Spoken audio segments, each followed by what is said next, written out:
welcome back to my channel. My name is Katey. I'm Katey Flowers here on YouTube and all over the internet. And today we are doing something fun. We are playing a game, a tarot game. It is called New Tarot Bingo. Now this is inspired by a series on a beauty channel that I watch called Teresa is Dead. Teresa and a friend, Emily, started a new makeup bingo series that they do, and I love it. I think it's funny, and I thought we could do a tarot version, because as with the makeup world, there always seems to be a new tarot deck coming out, whether it's on Kickstarter or a mass-produced deck. There's always new stuff coming out, and I just thought, I mean, I love games. I love tarot, I love games, so let's play. Basically, this is the bingo sheet that I've set up, and we're going to go through, I have a list of new tarot decks that I've kind of just been jotting down whenever I come across something on Instagram or hear about something. I haven't really looked into any of these decks. I just know that they're either new releases or upcoming releases. And I'm going to go through a bunch of them at random and tell you what I think of them and see if they fit any of our bingo items. So the first deck I'm going to be looking at is the Dreamweaver Tarot. Now this, I think, was a deck that was backed on Kickstarter late last year, and now that I'm looking at it, I think I remember seeing it, but it looks a little bit different, I think. So this is kind of a really cool deck. I'm actually liking it a lot more than I remember doing so when I looked at it however many months ago. There's kind of like a photograph in the background, and then over the top there's like a sketchy image in silver, and they just look really cool and really pretty. I do like that some of the images, it kind of feels like that silver sketch and the picture, the photograph in the background are sort of, they seem like they're interacting in some ways, like the devil sort of looks like that to me, whereas others are much more like overlays of the sketches. But now that I'm looking at the Kickstarter, I do remember this deck. In the Kickstarter images, the photographs in the background are kind of really washed out, very light, and then it's a black sketch over the top. And I have to say I much prefer the brighter images with the silver sketches that it looks like is the actual deck. We've got the story of the Dreamweaver. The Dreamweaver Tarot deck was created with the intent to be experimental. It is meant to feel as if you have found someone's old Polaroid photographs that were magically ingrained with information from the dream worker's domain. The tactile experience of the cards are meant to link your physical body into this realm and allow your mind to sink deep. We have a few options for our bingo, but I can only choose one for each deck. So for this one, it's really cool with like the sparkly gilding kind of like all over the cards. So I think we get a tick for gilding and bling. Deck number 2 we're going to look at is the Hush Tarot. Now this one I think we just got in at work actually, or we've just ordered it. It's from US Games, I think. Ooh, it's kind of creepy. It's beautiful, but a little creepy. It's very, very busy. So right off the bat, I don't think this is a deck for me. I don't love really busy artwork in my tarot decks, as pretty as it is.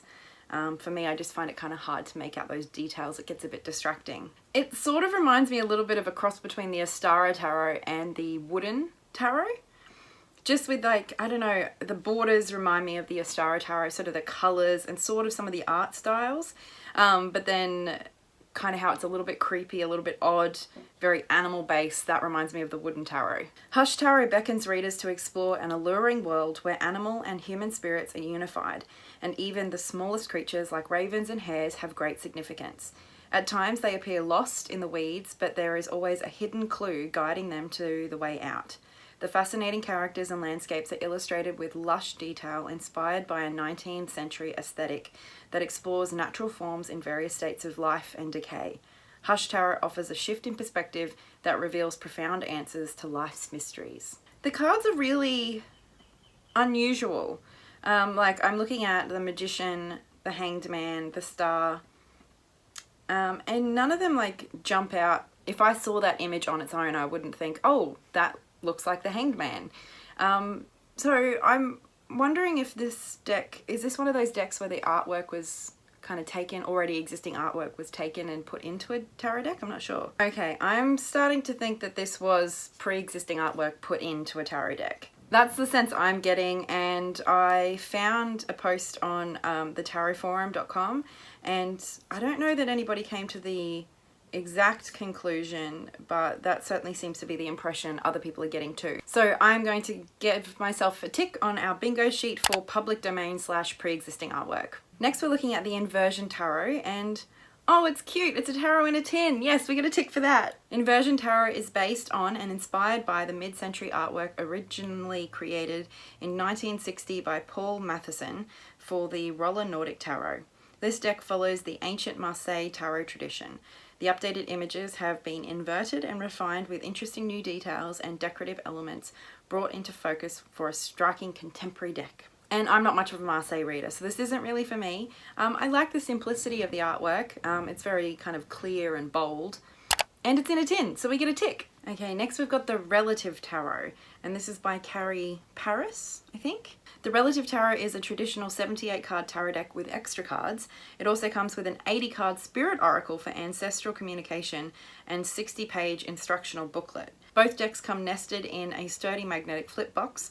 These cards are luxe, yet easy to shuffle, and edged in a dark tea stain. Oh, that's kind of really cool. So it kind of looks like there's different images, old photographs it looks like to me, but then they've still got elements from the Rider-Waite-Smith, like a cup or a hand or something, like just little pieces from the Rider-Waite-Smith kind of put on to these pictures, which is kind of cool. It looks like quite a pretty deck.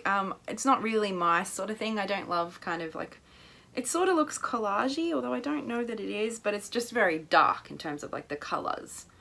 I do really like the tea-stained edges though, that's really cool. I will say that international shipping cost, oh, $33 US, that is a lot of money for postage. I'm not shading the creator, I understand that it's, it looks like quite a large heavy box, but objectively, it's quite a bit of money to get something posted, so I'm gonna give myself a ticks for costs more than my rent.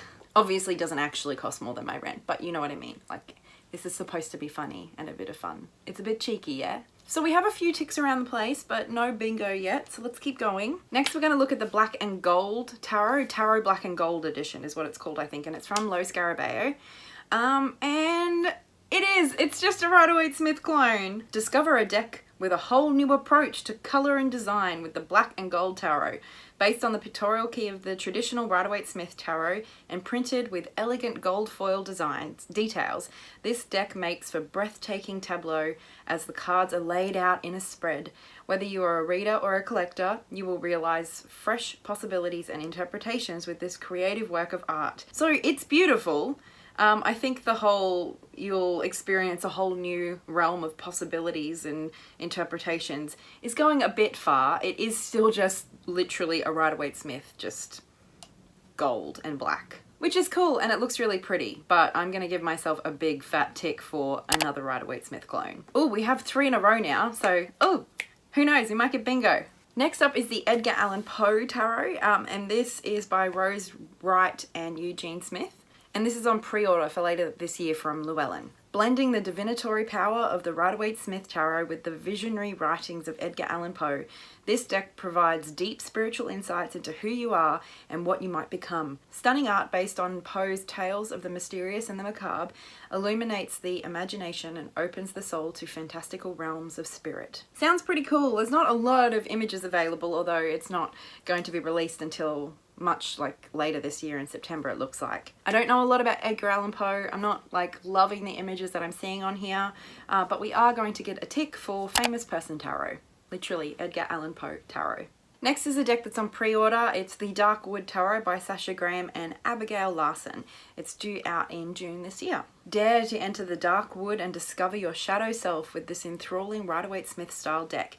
As you take on the role of a witch entering the wood, you'll find each card becomes a vision of legends, wands, fears, swords, animals, cups, and the natural world, pentacles. These visions offer you deep wisdom, providing a richer and fuller understanding of yourself.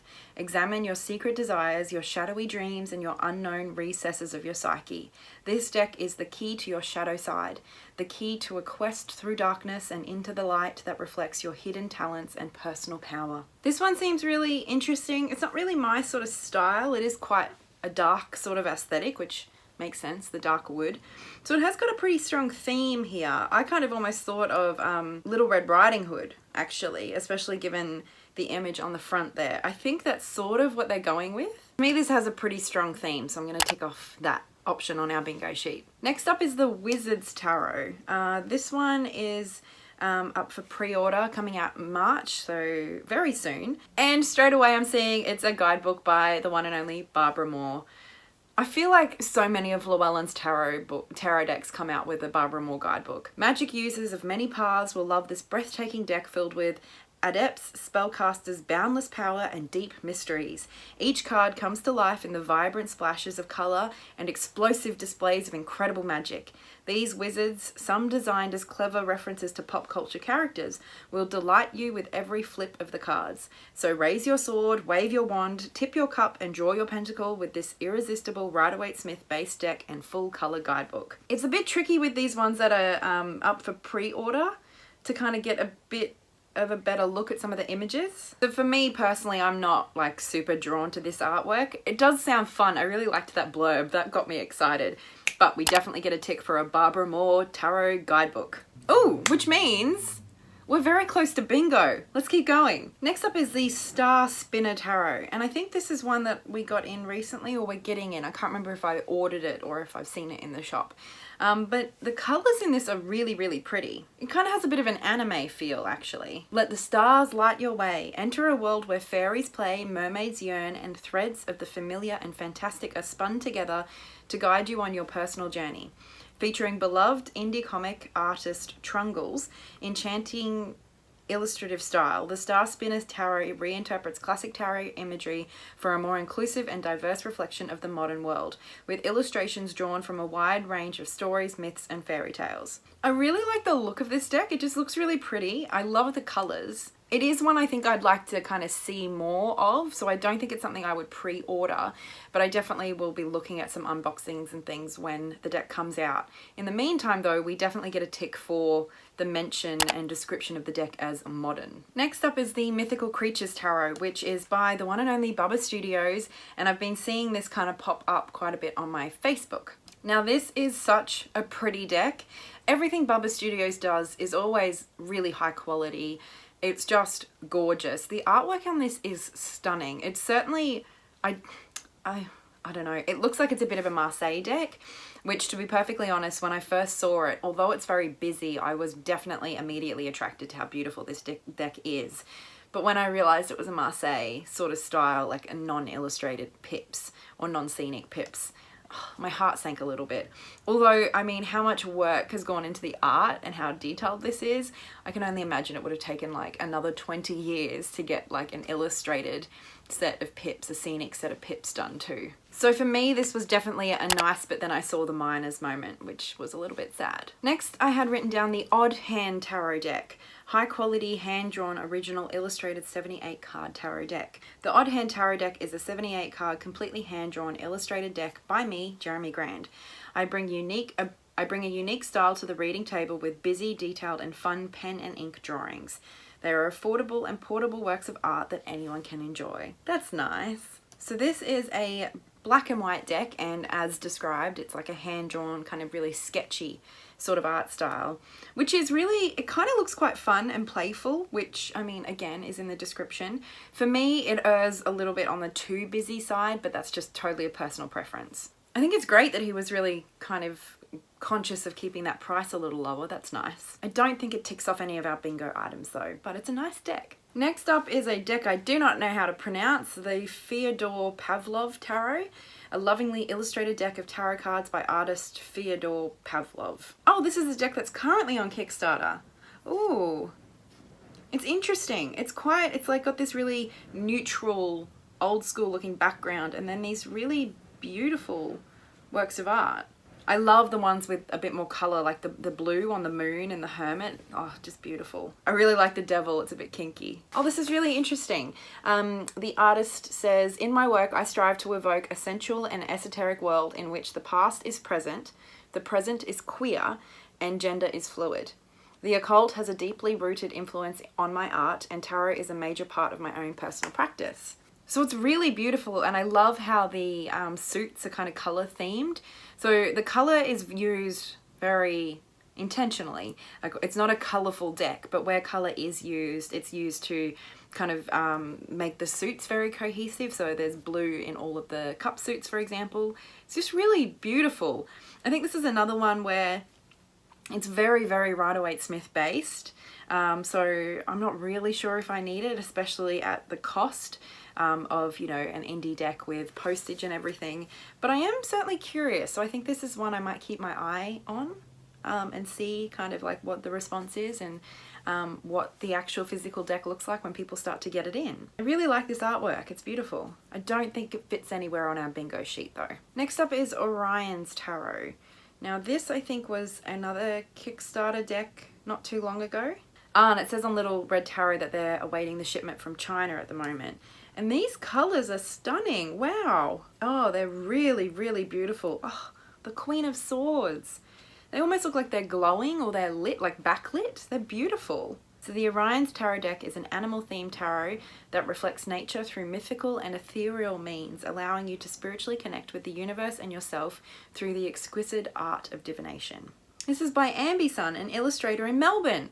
Ah, amazing! I need to find out more about this deck, but also it is borderless, which means we get to tick off a box, and I think it means we also, yes! We have achieved bingo! Bingo! Which is good because I was running out of decks to react to. This was really fun. I don't know how this video will come across when I finished editing it, but I thought this was like a fun way to have a look at some newer or upcoming decks, share my thoughts, but in a bit of like a structured and fun sort of way. So let me know if you've enjoyed this video because it is something that I could kind of do every few months or something. And if you do really like it, let me know if there's any upcoming decks that you would like me to react to in the comments below. Of course, I have to thank the sponsors of the video, basically, which is everyone over on my Discord and my Patreon. So thank you so much to everyone over there for supporting me financially, but also emotionally when I'm having a hard time in the Discord, and also just, I don't know, knowing you guys care about me and my work online is pretty special and it makes me feel really good. So thank you for that. A big extra special thank you to Tracy Timmerman, Laurie, Lynette Brown and the Hales K for your extra kind of above and beyond support. Thank you so much. But that is more than enough for this video. This is going to take me forever to edit. I hope it comes across as fun and cheeky. I know some of the things on this bingo are a little bit sassy, but it is all in good fun and good spirit. And I will also leave a link to Emily and Teresa's channels, who are kind of the people who inspired this in the beauty community.